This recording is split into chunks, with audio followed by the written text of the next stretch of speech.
In the year 2000, one of our greatest social institutions is in crisis. In a single generation, the number of people getting married has halved and the divorce rate has trebled. Marriage is no longer the social imperative it once was. To marry according to traditional values is now a matter of personal choice. Our decision was that until actually we entered the covenant of marriage, we wouldn't begin having sex, which we believe is part of the covenant of marriage.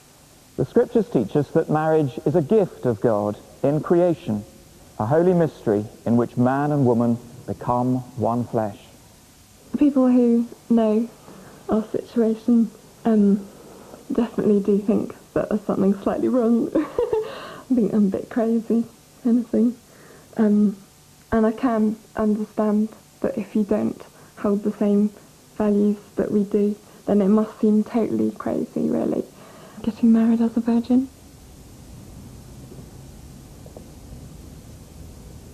By choosing not to have sex before getting married, Fiona and Giles, who are both devout Christians, are challenging today's social and sexual conventions. Of our marriage. With my body I honour you. With my body I honour you. I think that a sexual relationship is more than just a physical bonding. And all that I have I share with you. There's a bonding there on a psychological and emotional level. I think it's one of the deepest unions that there is. Holy Spirit. I therefore proclaim that they are husband and wife, that which God has joined together, let not man divide. Till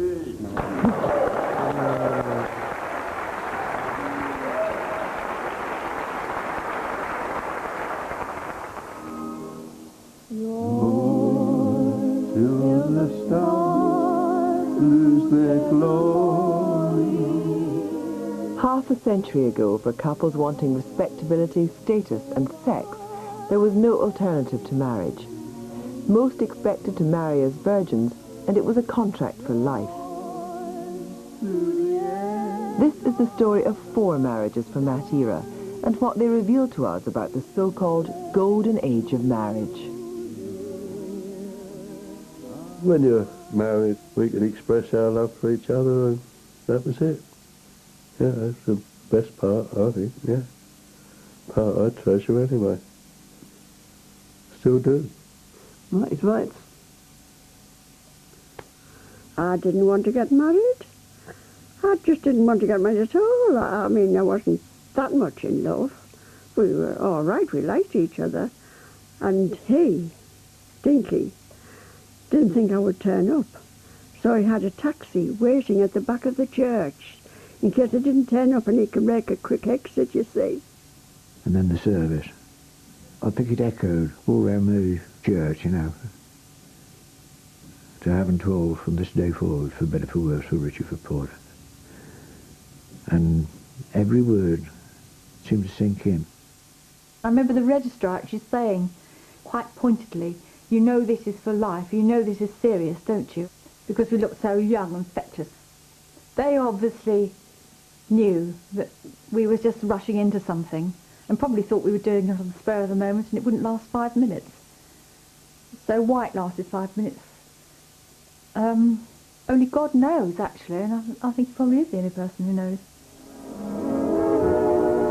In January 1941, Joyce and Fred met at a local dance hall in South London. He was 21, she was 20.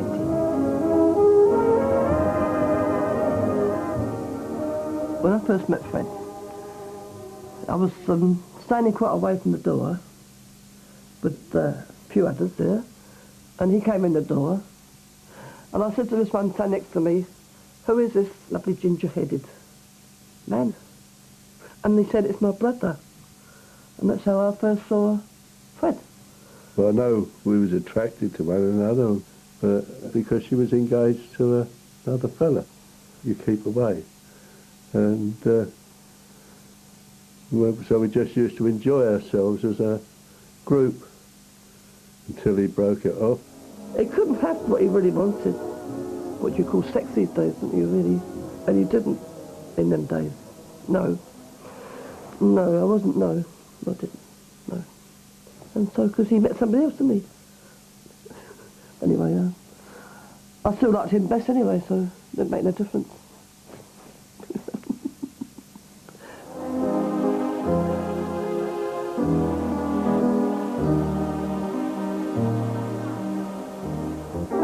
I wish you bluebirds in the spring a loving heart of song to sing. Dan was almost 30 and still a virgin when he first saw Renee.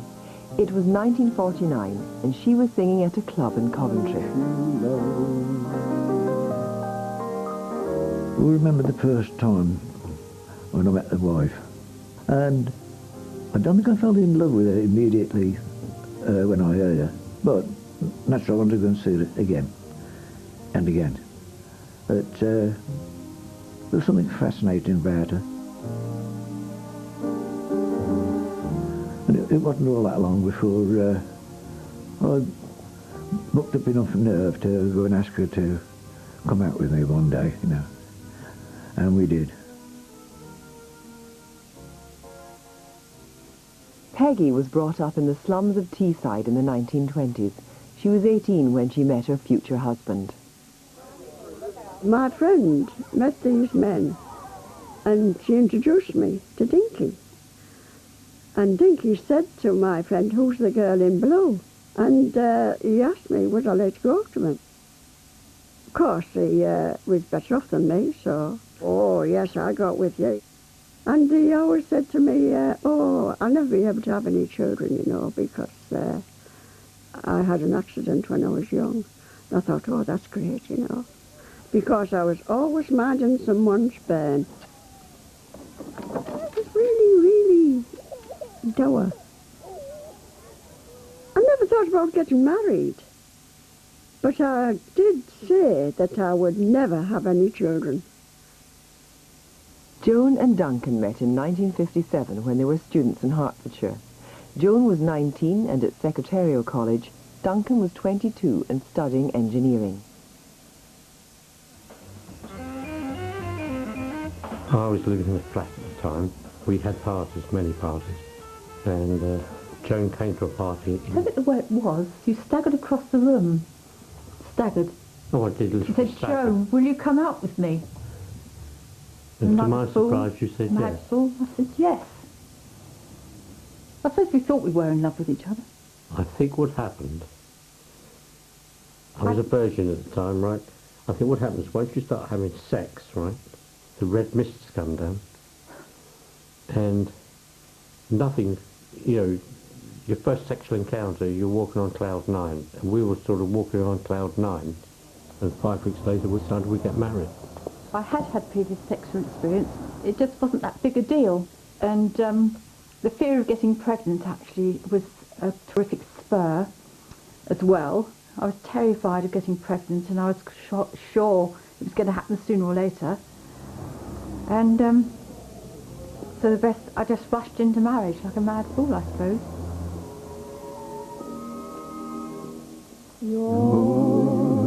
Till the stars lose their glory. So we got engaged on the New Year's Day, 1942. It was in your mother's front room. It was pitch black because of the blackout. And I said to her, would you like to get engaged? And first reply, come back, do you mean it? And I said, yes, of course I mean it. And this pledge to you, dear. So that was that. We were too busy snogging, but that's as far as it went. You didn't dare do any more, otherwise you'd get your fingers chopped off. I think when I come round to being serious, having a kiss and a cuddle, and we're getting rather passionate. Well, I certainly was. I don't mind admitting I was getting very passionate. I think I was going just that little bit too far. She didn't cry. She didn't fist me away or anything like that. But the answer was no. I just opened the door of the car, got out in a temper, and I walked away. I'd only gone 50 yards, if that. I turned around, I felt thoroughly ashamed of myself that I'd upset my friend.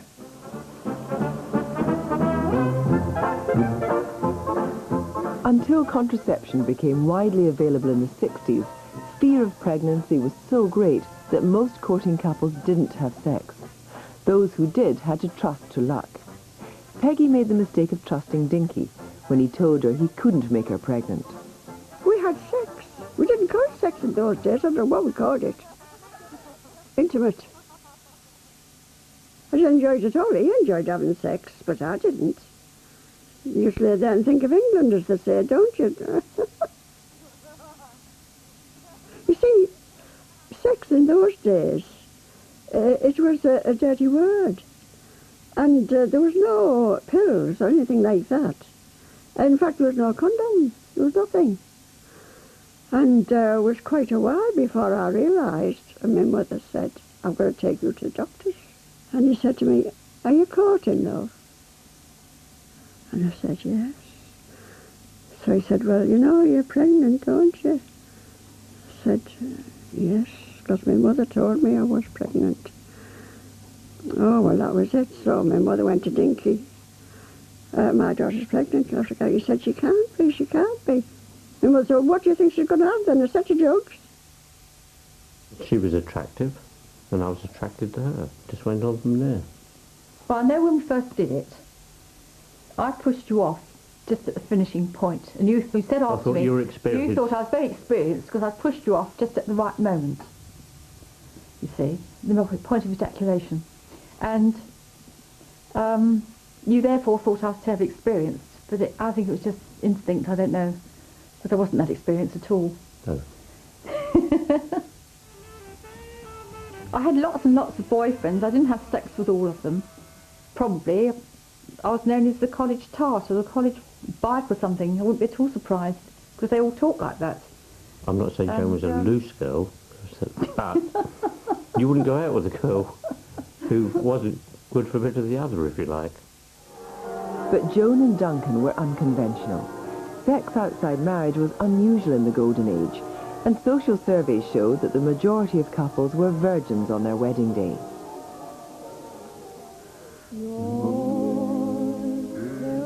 It was a wet day, and the sun shone in the afternoon. It was a lovely day, Fred, wasn't it? Right. First time we've been in here and seen our actual marriage line. Right, that's true. And that's, well, I said your name wrong. Oh, yes. I said Frederick Edward William instead of Frederick William Edward. It's lovely to look at it. Yeah, brings back all the memories, doesn't it? When you didn't turn round. When you didn't turn round. And you shook like a leaf. Yep. Oh dear. It just doesn't seem possible, does it? It doesn't seem 57 years ago. No. She said to me, "I must not turn round to see me come down the aisle, it's unlucky." And I didn't. And I missed the best sight in the world, I think. She was beautiful. Well, she looked a smasher when I did look at her, but I wish I'd have looked round and seen her coming down, because that would have been the crowning glory. No, it was just wonderful. Really smashing. Like how life's been ever since. Smashing.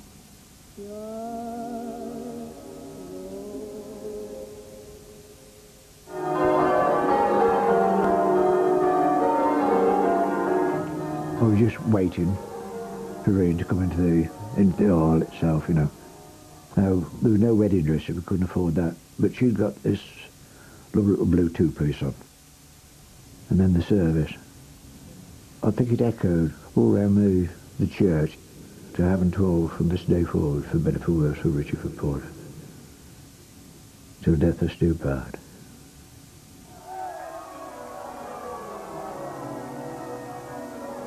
I wore white. Oh, supposed to be a virgin, you know.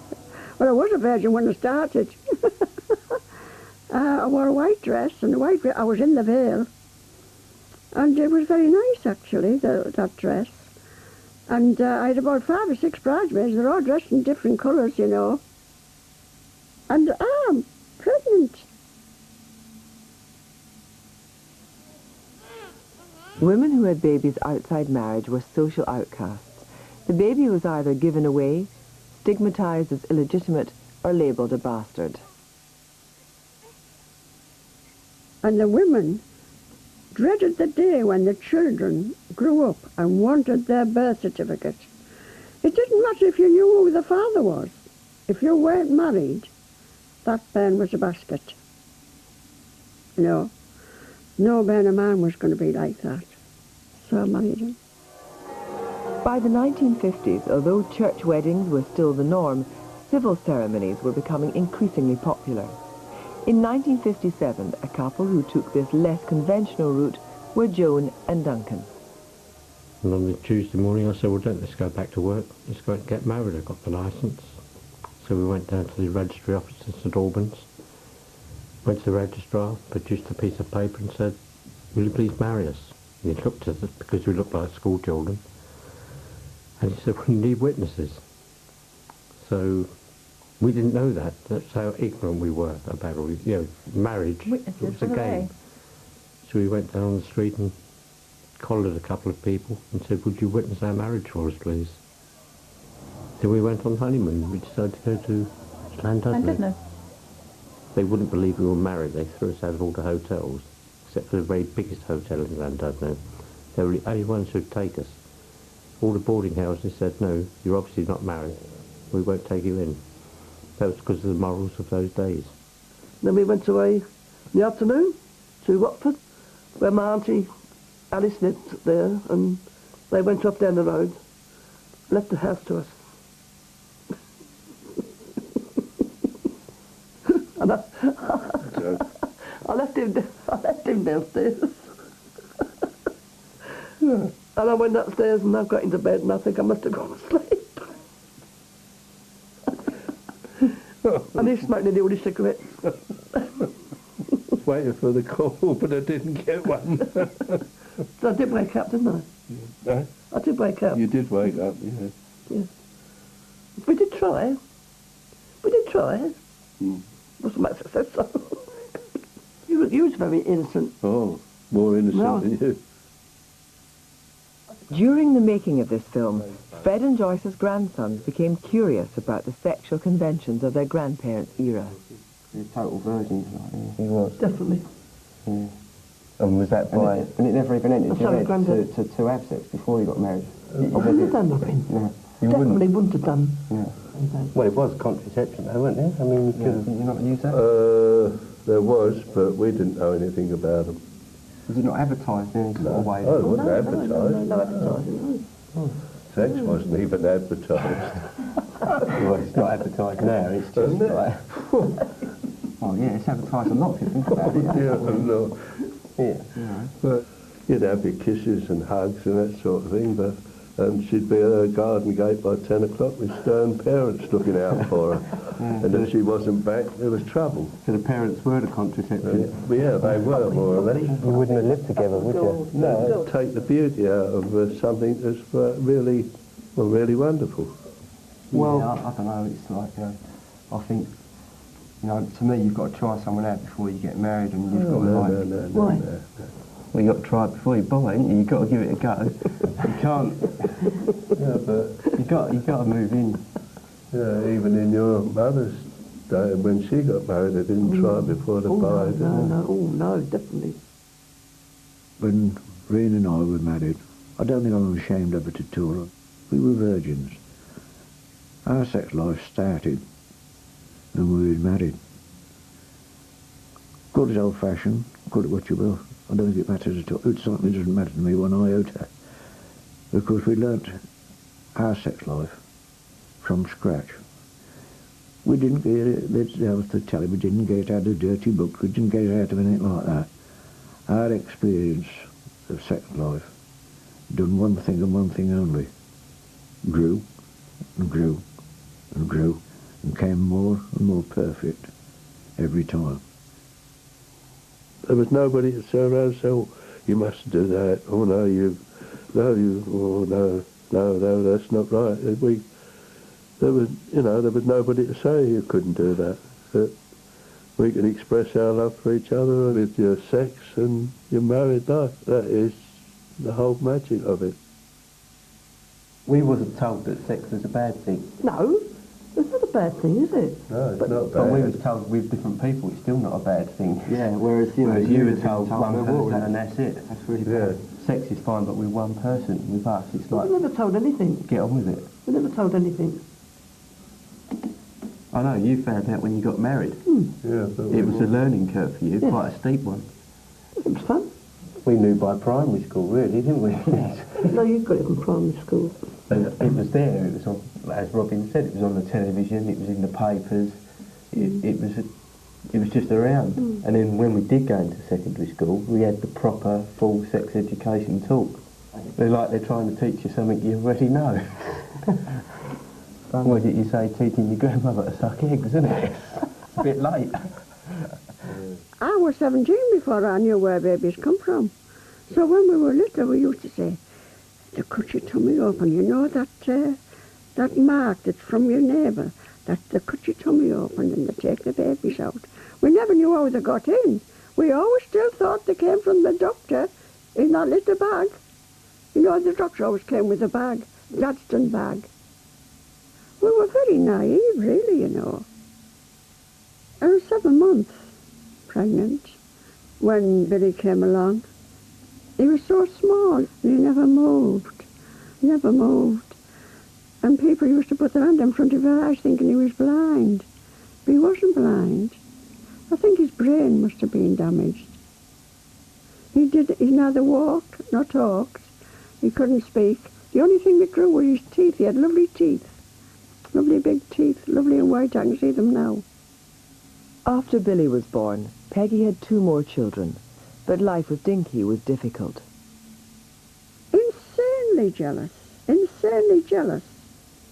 I was out one day with the 3 children in the pram, the little boy who never walked, my little girl who was toddling, and the baby. And it was broad daylight, and when I come back he should have been out with a fella. We had 3 children in the pram. But I didn't think about going with anybody else. When I'm married. It didn't enter my mind to think about going with anybody else.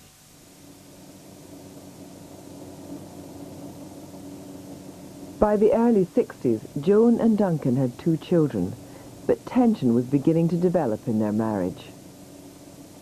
A lot of jealousy, because Jo knew how to flirt. And the more I asked her not to flirt, the more she would. And you just got nastier and nastier. I remember the time you gave me a black eye, and I called the police, and they trod on your foot. And we went off to this party. Then we had sex 5 times that night. So definitely something peculiar going on there. But there was always the threat of violence. And I suppose I didn't really like that very much. But it was very much love and hate, alternating, and an awful lot. Very intense emotions, weren't they? Very destructive, but actually. You were violent. I've seen you throw I threw pliers things at through you. the window. They missed you, You've thrown things at me. You've thrown plates on the floor. Oh, yes. Smashed lots of plates on the floor. You've been very violent at times, but not often. But not actually But to you. I must admit, only violent when I've roused you. You know, I knew you had a flirt would wind me up, and I knew certain things would wind you up. And these are weapons we use to each other. If ever Dinky got angry or anything, he would just take it out on me, you know, just give you a swipe and that. And when it got too bad, I used to go out and bring a policeman in. There was this kindly old policeman, he was lovely. He said to me, "Why don't you hit him back, love?" He said, "You're as big as him." I said, "Really? Well, I wouldn't dream of hitting him back." But one day, he pushed my little girl, he just pushed her. And he was on the floor bleeding. I didn't know I'd hit him. I'd taken the vase off the thing, taken the flowers out. I didn't know I'd done that. And I'd hit him, just because he pushed her. Well, I was a very unhappy person And I blamed Duncan for making me even more unhappy at the time. And of course I was stuck with small children without going out, or there was no life beyond the four walls. And Duncan went off to Jamaica, and I sort of got chatting to this chap who lived nearby. He talked me into it. He was a very smooth speaker, and I suppose there was quite a barrier actually against adultery. It wasn't just a case of it was easy. It wasn't easy, and I have to admit I enjoyed it. But I think once the barrier was down, it meant it was easier the next time, and the next time after that. Joan phoned me. I think you phoned me. No, I phoned Joan because I guessed something was going on because of the way she was writing letters to me. And it came out on the telephone, but having taken a contract in Jamaica, I couldn't come home. It hurt, but what could I do? I just had to accept it. Divorce never entered my mind. She was the mother of my children. So I had to wait and welcome her when she came to Jamaica.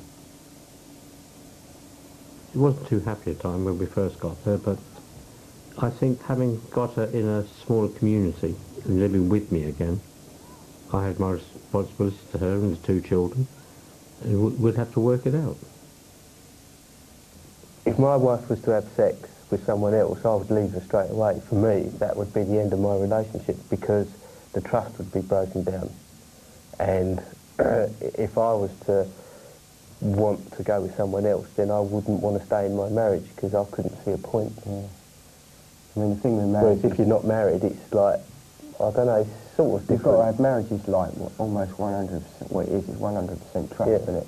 If you don't trust that person, you just don't get married. You know, what would have happened if you and Grandad, after sort of like 10 years, suddenly started not getting on or whatever, would you have... Worked through it. Give that a thought anyway. Yeah, but you know... You would have worked through it. You'd work through it, wouldn't you? You'd have had to. I wouldn't let him go. Because divorce is more or less not allowed then, is it? Well, that's what I'm saying, if he'd have cheated on you, you'd have got divorced. Probably I would, yes. Definitely. Yes. Not sure. No, divorce in those days, it wasn't splitting the house or the contents down the middle then. It was either one got the lot or the other got nothing. Usually would the man have got it all? At the time Joyce and Fred married, divorce was rare because it was expensive and carried a social stigma. And in a loveless marriage, women like Peggy were trapped. I left him first, and my mother, oh, you must go back. You're a married woman. You have to go back to your husband, no matter what he did. You were married. So I went back. Then he would knock me about again, and I'd have to go back down to my mother. Well, the third one, my mother went back with me. Well, he went berserk for some reason or other, and he was throwing things up at the lights, and they were falling about. Oh, she said, you can't live like this. However, I left him after 5 years, and that was it. Good job I had a mother to go to. It's only 2 bedrooms with my mother and father, my sisters, and me, and the 3 children. In 1951, Stan and Reenie's first child was stillborn. It really got to me. I think I was crying my eyes out. And the Irish nurse just tapped on the tummy and said, don't worry, there's plenty of time. You always have another one. Then was born in 53, I think it was. 1956, a Karen. We think that should be enough. I can't remember even now. Rain lying to me, or me lying to her. There was no need for it. We'd tell the truth, and if it hurt, wasn't that wrong? We'd soon settle that. We'd get round it. When we came back from Jamaica, we settled down in a small house and had another baby. It was lovely. But it was an awful handful, 3 under 5, and no help around at all. It was really solitary confinement in the suburbs. Duncan wanted his house kept. He wanted the house absolutely perfect every day when he came home from work. So I always felt, however hard I tried, it was never good enough, and I tried and tried and tried so hard. And I just felt In the end, I think I was going mad, actually. Duncan did an awful lot of travelling. When we went to Germany, I went to a brothel. And of course, I was with other men as well, all working. And we all thought we'd go down and visit the brothel. So I just thought, well, I can see no harm in it. It's paid for sex, it shouldn't hurt anybody. And that was it. It was just a manly thing to do because you're one of the lads. And I was upset. And it was nice that it was paid for on expenses, the company expenses. The damn company, I hated the company. I really hated it. Was the other woman, really, because he lived for the company. And the fact that he had this woman as well, it made me feel like a prostitute. And year went past and years went past. I realised she was getting rather plumpish, you know. Well, at 49 I suppose she could do. And the middle-aged Fred was born on the 30th of December. Oh, did I break down? Oh, dear. I think I tried for half an hour. And what I'd done with that bottle of whiskey, nobody could tell me what I'd done with that, because I'd just knocked the whole half pint of whiskey had gone. Really, absolutely fantastic. What a woman. I had progressed up to a senior position in the company, and there was a young girl who came to be the receptionist, who was a very attractive 17-year-old, blonde, and I was attracted to her. So the arrangement was made where this young lady would turn up and come to live with us, and I'd run her to work every day. And one day you went out, didn't you, in the morning? She was sleeping in the front bedroom, and I crawled into the front bedroom, and we had sex, which you knew about, didn't you? Well, knew afterwards, because I told you I'd had sex with her. I thought we played Scrabble. Decided that way. Well, and then it suddenly ended up, Scrabble. we all ended up in the same bed for a few nights. Words like bed and three and yes and tonight, and they all came up on the Scrabble board. I seem to remember. Well, it ended up, as all these things do, Chaos. with absolute jealousy. With one man and two girls in the bed.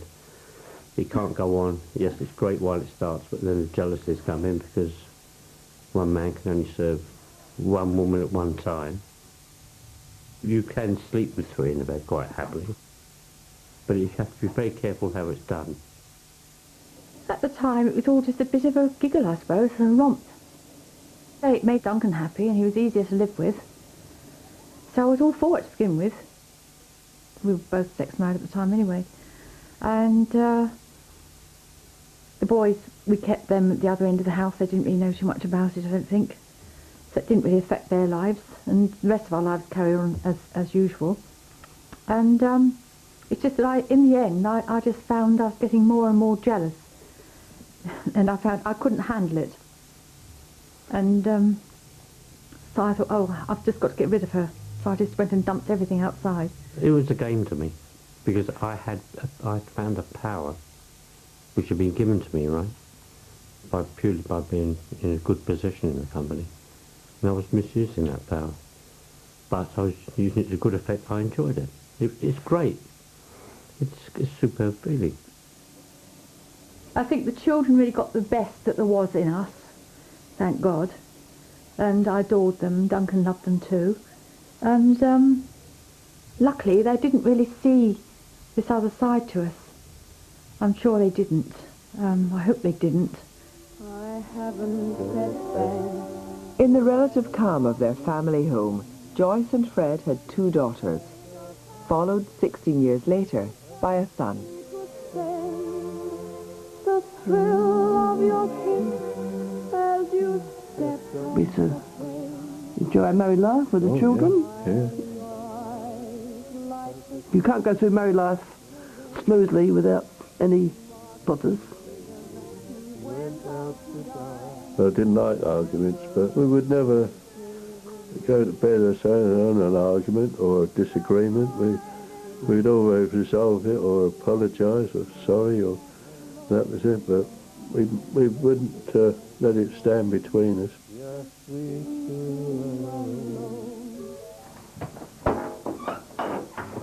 And I always remember I was going out one night,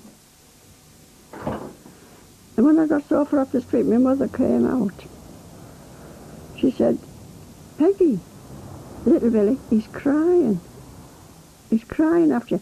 And when he saw me go through that door, he started to cry. So there must have been something there. And I went back and took my clothes off and hugged him, you know. And I think about that.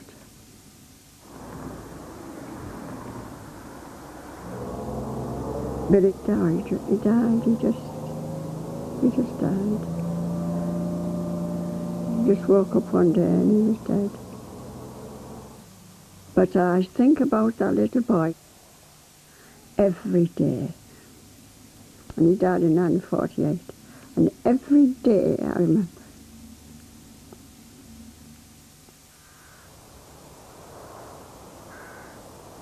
And every time I go in, I think, I know it's silly, I think all the spirits are saying, "Is your mum coming? Is your mum coming to see you?" You know? I always think that when I go in, "Is your mum coming?"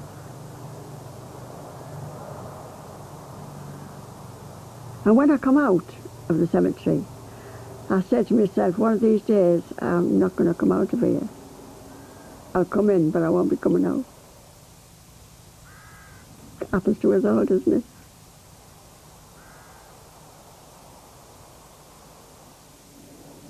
I used to really feel so vengeful. I wished his planes would crash every time he was taking off somewhere. It was a terrible thing to say. I just wish it would crash. And he got to the stage where he got his secretary to taste his sandwiches because he was so sure I must be trying to poison him. We really did hate each other. We really did. I mean, no doubt about it, is there? I did try to divorce him 3 times. I mean, one solicitor, when I said, "Oh, I want to divorce my husband," he said, "Well, what's he do?" And I said, "He's a company director. We'll get him then, for everything he's worth," thinking Duncan was really loaded and it would be easy. It would have broken me, financially. And I said, "Well, you got any idea I've got a lot of money? I'll make sure I haven't got any money. I'll become a man of straw." It was vindictiveness back again. And it struck me that actually in all the terrible times, at least Duncan had always given me a certain level of care. He'd always been such an abusive relationship, and yet there was always that certain something that I knew I could rely on Duncan for things. And at that moment, I just tore up this piece of paper, the divorce papers, and scattered them. Although we had all this going on between us, we did spend a lot of time, especially Joan, on raising our children. And they were one of the great things that bound us together. We always thought at the end, we do have these 3 lovely boys. The wife was getting ill, there's no doubt about that. And even as she was getting worse and worse with her cancer, she was still thinking about the idea of bringing our little Tony up. Later on, of course, when it started getting very, very pronounced, she had to have the breast removed. When she come back, I'd never seen her so down in all her life, you know, like a different, well, she was a different woman entirely. And I used to want to know, I've got to find out why. Stan's wife Weenie finally lost her battle with cancer in 1984. Happy birthday to you. Happy birthday, dear Dad. Happy birthday to you. And many more. Make a wish. Many more. After I lost the wife, very rare do I go really sad. I can only think of the brilliant times. After Peggy left Dinky, she met George, who was separated from his wife. They became lovers. He was so kind. And I loved him. He didn't have any money. And I didn't have any money, only what we worked for, of course. But we made the most of it. And he loved me to bits as well. So I couldn't get married again. I was already married. So when we were going together for quite a long time, legal aid came up. So I thought, oh, I'll have a divorce. That's what I'll do. So I went to Leeds Assizes. And I also remember the judge saying, this is a marriage that should never have taken place. And as soon as I told George, oh, I've got a divorce, he went straight away and got a divorce himself. It was dead easy because they'd been parted for so long. When legal aid was introduced in 1949, it meant that divorce was no longer the prerogative of the rich. Now divorce was available to everyone, and Peggy and George were free to marry each other. And I always remember, as we came out, they were playing Moonlight and Roses. Oh, and it was lovely. Oh, we loved each other to bits. It was lovely. That was the only time I knew that you could enjoy sex life. It was absolutely lovely. We both were so intense, you know. I never had a headache. You know, when these women say, oh, I never had a headache. George, he always sang to me. What did he sing? I love you, just you, true dear to you, I will ever be. That's it. Our children had grown up and left home. They all had work, which I knew they were secure in. We'd been married for 25 years. And I just turned to Joan and said, well, why don't we, you've given up a lot. I'm fed up with working. Why don't we sell up here and go live in America? Start our second part of our marriage off. And for the first year we were over there, we did exactly nothing in Maine. We had a lovely house, we had bonfires, we cut trees, we did everything together. We really got to know each other, didn't we? We lived a simple life, and we enjoyed it. And that was, if you like, the turning point of marriage. I think we began to look after each other. And after a while I began to feel I felt something inside my head change. And it was a definite sense of smoothing over, as if it was a big wound that it was healing.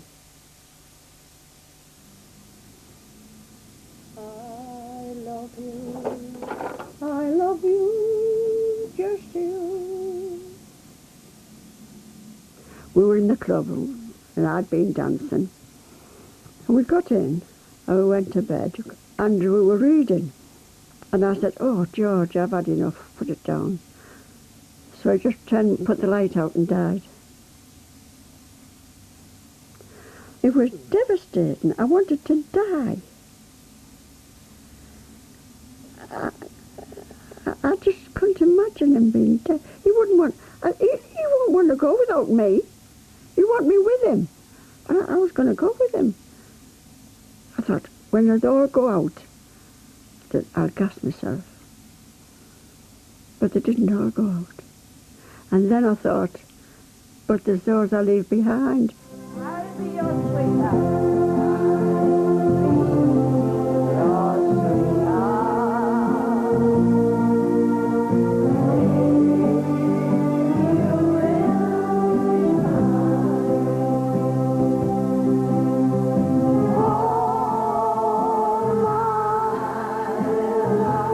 Peggy married twice more after George's death, but George remains the love of her life.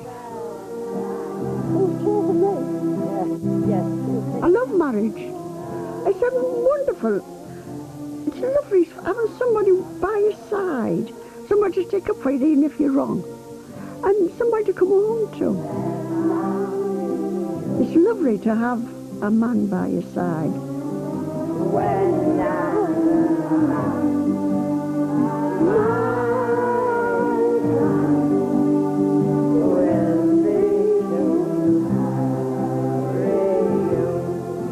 People say to me, and how do you remember George?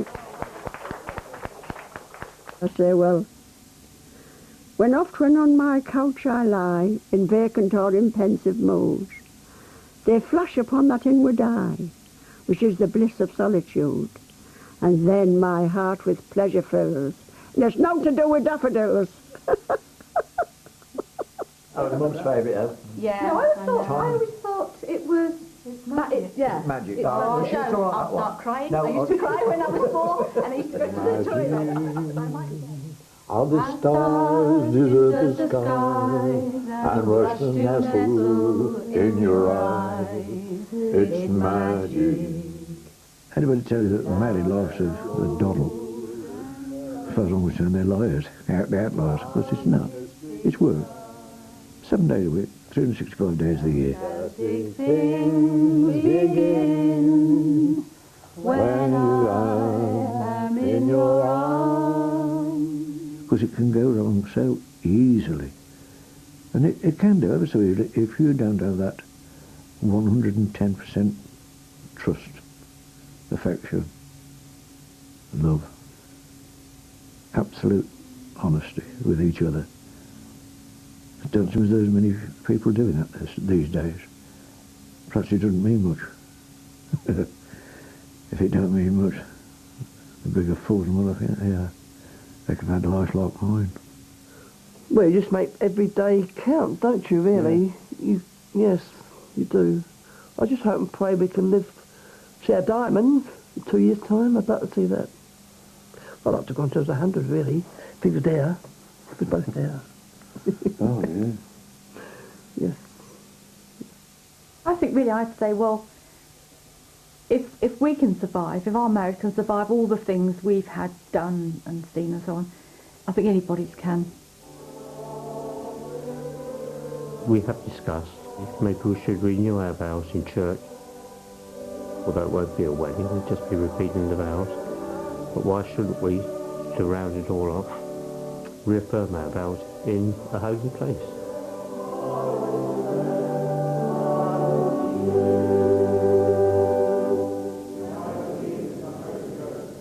And marriage is not a fairy tale marriage. Marriage is life. We all want to win at life. It does involve total sacrifice. And I think most of us aren't prepared to do that or go that far. And I have to say, thank God, it's turned out much better than anyone would ever have believed or expected. So, I'll give you a kiss. Look at that. This is the next 50. Yours till the birds sing to sing. Yours to the end of life's story. This place